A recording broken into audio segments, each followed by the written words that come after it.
Hi hello friends, എല്ലാ കൂട്ടുകാർക്കും നമ്മുടെ ഇനി വരാൻ പോകുന്ന ഒരു അടിപൊളി എപ്പിസോഡിലേക്ക് തന്നെ സ്വാഗതം. അങ്ങനെ ഇന്നത്തെ എപ്പിസോഡിലാണെന്നുണ്ടെങ്കിൽ മിത്ര ആര്യനോട് സത്യങ്ങളൊക്കെ പറയുമ്പോൾ ആര്യനാണെങ്കിൽ മിത്രയുടെ കൂടെ നിൽക്കുകയാണ്. മിത്രക്ക് ഭയങ്കര സന്തോഷമാവുന്നുണ്ട്. ഇങ്ങനത്തെ ഒരു പാർട്ണറെ കിട്ടുന്ന ഭാര്യമാര് ഭാഗ്യവതികളാണെന്നൊക്കെ പറഞ്ഞിട്ട് മിത്ര ആര്യന്റെ കൂടെ തിരിച്ചു പോകുന്ന നിൽക്കുന്നുണ്ട് കേട്ടോ. അതേസമയം നമ്മുടെ ദേവിയാണെങ്കിൽ ഗോമതിയോട് പറയുന്നുണ്ട് മിത്ര എന്തൊക്കെയോ സൂക്ഷിക്കുന്നുണ്ട്, രഹസ്യങ്ങൾ സൂക്ഷിക്കുന്നുണ്ടെന്ന് പറയുമ്പോൾ മിത്രയോ അങ്ങനെയൊന്നുമില്ല, മോൾക്ക് തോന്നിയതാണെന്ന് പറയുമ്പോൾ ഇല്ല അമ്മേ, എനിക്ക് തോന്നിയതൊന്നുമില്ല, കുറച്ച് ദിവസങ്ങളായിട്ട് ഞാൻ ശ്രദ്ധിക്കുന്നു, മിത്ര എന്തൊക്കെയോ നമ്മളിൽ നിന്ന് മറയ്ക്കുന്നുണ്ട് എന്ന് പറയാണ്. അത് കേൾക്കുമ്പോൾ ഗോമതിക്കും ഒരു ചെറിയ സംശയം പോലെ തോന്നും കേട്ടോ. അവിടേക്ക് മിത്ര വരുന്നുണ്ട്. മിത്ര വരുമ്പോ തന്നെ ദേവി പറയണ്ട്, കണ്ടോ കണ്ടോ അമ്മേ, മിത്രനെ കാണുമ്പോ തന്നെ എന്തൊക്കെയോ മറച്ചു വെക്കുന്ന പോലെ തോന്നണില്ലേ? ഞാനോ ദേവി അടുത്തേക്ക് ഇത് എന്താ സംഭവിച്ചത്? എല്ലാം മിത്രേ, നീ എന്തൊക്കെയോ രഹസ്യം മറച്ചു വെക്കുന്നതായിട്ട് എനിക്ക് തോന്നുന്നുണ്ട്. 2 ദിവസമായിട്ട് ഞാൻ നിന്നെ ശ്രദ്ധിക്കുന്നു എന്ന് പറയുമ്പോ മിത്ര പറയണ്ട, എന്റെ ദേവി എടുത്ത തോന്നലാണ്, എനിക്കൊരു കുഴപ്പമില്ല, ഞാനിപ്പോ ഭയങ്കര സന്തോഷത്തിലാണ്. സന്തോഷത്തിലോ? അതിനുള്ള കാരണം എന്താണ്?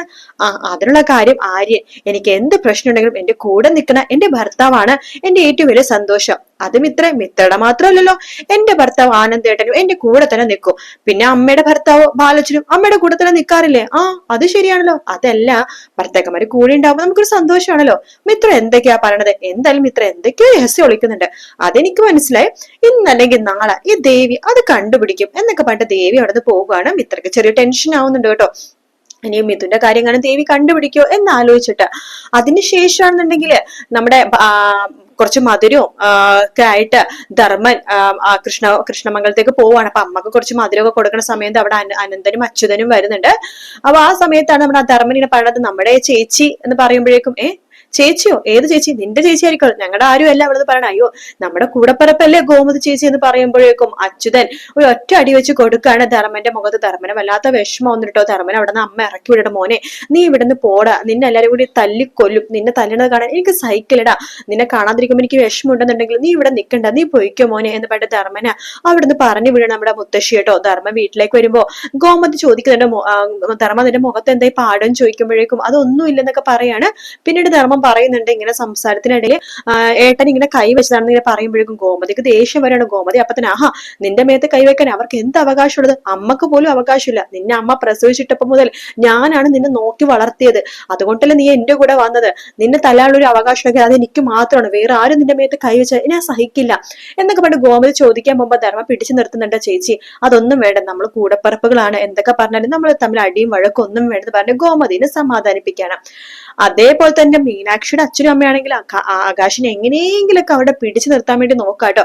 അങ്ങനെ ഓരോരോ കാര്യങ്ങളും ഇതൊക്കെ പറഞ്ഞിട്ട് അവിടെ പതുക്കെ ആകാശിനെ വിളിച്ചു വരുത്തുന്നുണ്ട്. ഇതൊന്നും തന്നെ ബാലന് ഇഷ്ടപ്പെടുന്നേ ഇല്ല കേട്ടോ.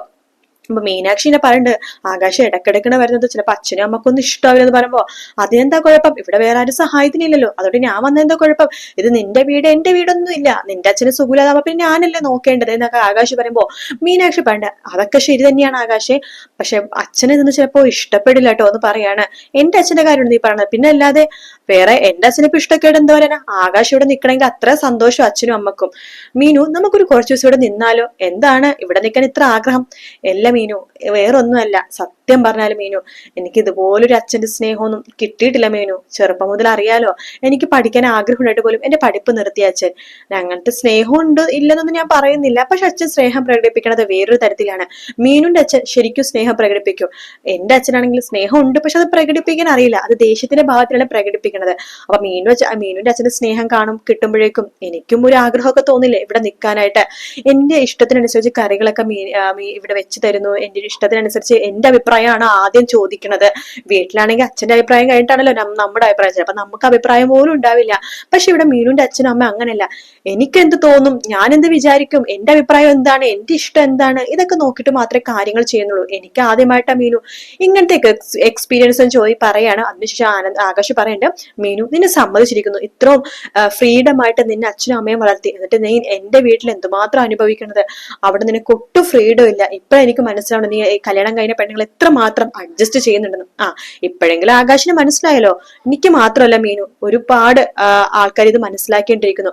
സ്വന്തം വീട്ടിൽ നിന്ന് ഒരുപാട് ഫ്രീഡത്തോടും ഒരുപാട് സ്വാതന്ത്ര്യത്തോടും വളർന്ന പെൺപിള്ളേര് ഭർത്താവിന്റെ വീട്ടിൽ വരുമ്പോ അടച്ച് പൂട്ടിയിടും. അവരെത്രമാത്രം അഡ്ജസ്റ്റ് ചെയ്താൽ ജീവിക്കണം എന്ന് എല്ലാ ഭർത്താക്കന്മാരും മനസ്സിലാക്കണം. അതൊക്കെ നല്ല കാര്യം തന്നെയാണ് ആകാശെ, പക്ഷെ ഇവിടെ നമുക്ക് അധികം നിൽക്കണ്ടോ, നമുക്ക് വീട്ടിലേക്ക് പോകാം എന്ന് മീനാക്ഷി പറയുന്നുണ്ടെങ്കിലും മീനാക്ഷിയുടെ അച്ഛൻ അവരങ്ങനെ ഇങ്ങനെ വിടാൻ തീരുമാനിച്ചിട്ടില്ല കേട്ടോ. ഇന്നത്തെ ദിവസം ആകാശിനെ മീനാക്ഷിനെ അവിടെ പിടിച്ചു നിർത്താൻ വേണ്ടി നോക്കാണ്. ആകാശിനെ അവിടെ നിന്ന് മുണ്ടും ഷർട്ടൊക്കെ മാറാൻ വേണ്ടി കൊടുക്കുന്നുണ്ട്. ആകാശ് ഇതൊക്കെ മാറി കൂളായിട്ട് നിൽക്കണം. മീനാക്ഷിക്ക് കാര്യം മനസ്സിലായി, അച്ഛനും അമ്മ അവിടെ നിർത്താനുള്ള ഉദ്ദേശമാണ്. മീനാക്ഷി പറയണ്ട ആകാശ് സമയം ഒത്തിരി നമുക്ക് പോകാന്ന് പറഞ്ഞിട്ട് മീനാക്ഷി നിർബന്ധപ്രകാരം ആകാശിനെ അവിടെ നിന്ന് വിളിച്ചോണ്ട് പോവാണ്. അപ്പൊ മീനാക്ഷിയുടെ അച്ഛൻ പറയണ്ട്, എടി നീ വിഷമിക്കൊന്നും വേണ്ട, ഇന്നല്ലെങ്കിൽ നാളെ നമുക്ക് ഇവിടെ അവരെ പിടിച്ചു നിർത്താമെന്നൊക്കെ പറയാണ്.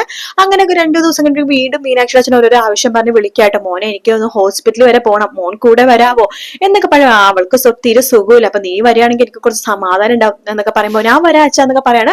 അങ്ങനെ ഹോസ്പിറ്റൽ കേസും കാര്യങ്ങളൊക്കെ ആയിട്ട് ആകാശിനെ വിളിച്ചുകൊണ്ടേ ഇരിക്കാട്ടോ. ബാലിനെ വല്ലാത്ത അസ്വസ്ഥത ഉണ്ടാക്കുന്നുണ്ട്.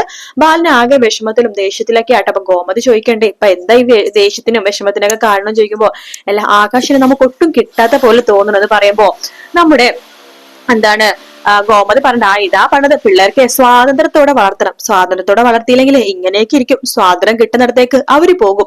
ഇപ്പൊ തന്നെ കണ്ടില്ലേ ആര്യൻ നിങ്ങളടുത്ത് എപ്പോഴും തലതെറിച്ച് പറയണെന്ന് പറഞ്ഞിട്ട് നിങ്ങൾ എപ്പോഴും പരാതിയാണല്ലോ.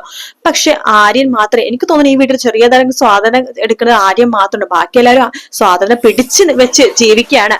അപ്പൊ ഇന്നല്ലെങ്കിൽ നാളെ അവർക്ക് സ്വാതന്ത്ര്യം കിട്ടുമ്പോ അവര് പോകും. അത് അങ്ങനെയാണ്, മനുഷ്യരായാലും അങ്ങനെയാണെന്നൊക്കെ പറഞ്ഞ് മനസ്സിലാക്കാണ്. അങ്ങനെ ബാലന് ചെറുതായിട്ടൊക്കെ ഇങ്ങനെ മനസ്സിലാവുന്നുണ്ട് കേട്ടോ. അതിനുശേഷമാണെന്നുണ്ടെങ്കിൽ നമ്മുടെ എന്താണ് ആര്യന് സുഖമില്ലാതാവാട്ടെ, ഇത് റീമേക്കിലെ ഭാഗമാണ് പറയണത്. അപ്പൊ ആര്യന് സുഖമില്ലാതാകുമ്പോ നമ്മുടെ ബാലന്റെ സ്നേഹം ശരിക്കും ആര്യൻ മനസ്സിലാക്കുന്ന നിമിഷമാട്ടെ പറയാൻ പോണത്. അങ്ങനെ ആര്യന് സുഖമില്ലാതാവുമ്പോഴേക്കും ബാലന് ആകെ ഒരു വിഷമാവാട്ടോ. കാരണം ആര്യന്റെ പനി മാറുന്നില്ല, 2 ദിവസമായിട്ട് പനി മാറുന്നില്ല, ഹോസ്പിറ്റലിൽ കൊണ്ടിട്ടും പനി മാറുന്നില്ല. ബാലനാണെങ്കിൽ ആകെ അസ്വസ്ഥതയാവണം, ഉറങ്ങൂല്ലോ ഒന്നുമില്ല, ഉറക്കൂല്ലോ ഒന്നുമില്ല. അപ്പൊ ഗോമതി പറയണ്ട എന്താ ബാലേട്ടെന്ന് ചോദിക്കുമ്പോ അല്ല ആര്യന്റെ പനി മാറുന്നില്ലല്ലോ, നമുക്ക് വേറെ നല്ല ഹോസ്പിറ്റലിൽ കൊണ്ടുപോയാലോ.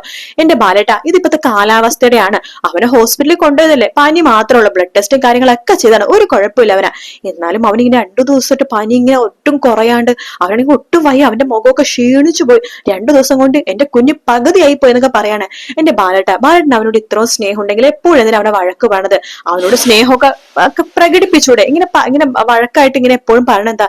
എന്റെ ഗോമതി എനിക്ക് സ്നേഹം പ്രകടിപ്പിക്കാൻ അറിയില്ല, നിനക്കറിയാലോ എന്റെ സ്നേഹം ഇങ്ങനെയൊക്കെ പ്രകടിപ്പിക്കുള്ളൂ എന്നൊക്കെ പറയാണ്. ശേഷം നമ്മുടെ ബാല ശരിക്കും ആര്യനോട് സ്നേഹം കഴിക്കുന്ന ഭാഗങ്ങളൊക്കെ തന്നെയാട്ടോ. ആര്യന് ഫുഡ് കാര്യം കഴിക്കുന്നേ ഇല്ല സുഖമില്ലാതിരിക്കുമ്പോ. അപ്പൊ ബാലനാണ് നമ്മുടെ ആര്യന് ഫുഡൊക്കെ ഇങ്ങനെ വായിൽ ഇങ്ങനെ വെച്ച് കഞ്ഞിയൊക്കെ വായി വെച്ച് കൊടുക്കാണ്. ഫ്രൂട്ട്സ് ഒക്കെ മേടിച്ചുകൊണ്ടിരുന്ന ആപ്പിളൊക്കെ മേടിച്ച് കട്ട് ചെയ്ത് കൊടുക്കാണ്. എടാ ആര്യ നിനക്ക് സുഖമില്ലെങ്കിൽ നീ നന്നായിട്ടൊക്കെ കിടന്നുറങ്ങ്, കുഴപ്പമൊന്നുമില്ല, ഡോക്ടർ എങ്ങനെ വിളിക്കണം, ഹോസ്പിറ്റലിൽ കൊണ്ടുപോകണമെന്നൊക്കെ ചോദിക്കണം. ആര്യന്റെ കണ്ണ് നിറഞ്ഞു പോകട്ടോ, കാരണം അച്ഛൻ ഇത്രമാത്രം തന്നെ ഇഷ്ടമാണെന്ന് ആര്യൻ ആ സമയത്താണ് മനസ്സിലാക്കുക. മാത്രമല്ല ആര്യൻ ഒരു നേരം മരുന്ന് കഴിക്കാൻ വേണ്ടി മറന്നു പോകുന്നുണ്ട്. ബാലനാണെങ്കിൽ ആകെ ടെൻഷനായിട്ട് അവിടെ കടയിൽ നിന്നിട്ട് സമാധാനമായിട്ട് തിരിച്ച് വീട്ടിലേക്ക് വന്നിട്ട് ആര്യനെ മരുന്ന് എടുത്ത് കൊടുക്കട്ടോ. നീ മരുന്ന് കഴിച്ചില്ല, മരുന്ന് കഴിക്കണം, എന്നാലല്ലേ പനി മാറുള്ളൂ, ഡോക്ടർ പറഞ്ഞല്ലോ ഒരു നേരം പോലും മരുന്ന് മുടക്കരുത് എന്നൊക്കെ പറഞ്ഞ് മരുന്നൊക്കെ എടുത്ത് കൊടുക്കട്ടെ. ആര്യന് ഭയങ്കര സന്തോഷമാണ്. അപ്പൊ നല്ല അടിപൊളി ഭാഗങ്ങൾ ഇനി വരാൻ കിടക്കുന്നുള്ളൂ മലയാളത്തിലെ. വീഡിയോ ഇഷ്ടപ്പെടുകയാണെങ്കിൽ ലൈക്ക് ചെയ്യാനും സബ്സ്ക്രൈബ് ചെയ്യാനും കമന്റ് ചെയ്യാനും മറക്കല്ലേ. മറ്റൊരു വീഡിയോ ആയിട്ട് കാണാം friends. Take care, bye bye.